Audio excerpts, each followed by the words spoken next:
ipinasususpinde ni PBBM ang importasyon ng bigas sa bansa.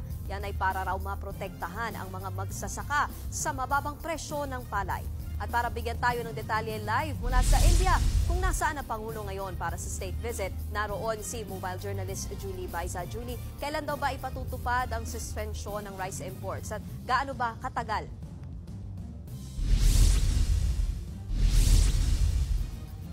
Nikki, pinagutos na nga ni Pangulong Bongbong Marcos ang suspensyon ng rice importation sa loob ng 60 araw.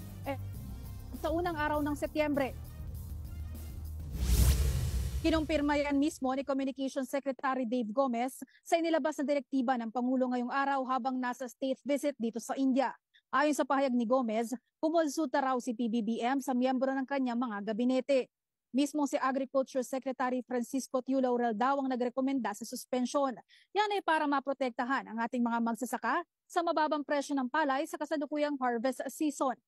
Samantala, hindi pa naman nagdedesisyon ng Pangulo sa panukalang pagtaas ng taripa sa importasyon ng bigas.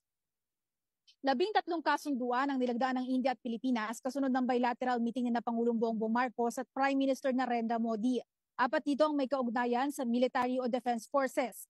3 ang nilagdaang terms of reference sa pag-uusap Air Force at Naval Forces ng dalawang bansa. Pirmado na rin ang Enhanced Maritime Cooperation ng India at Philippine Coast Guard.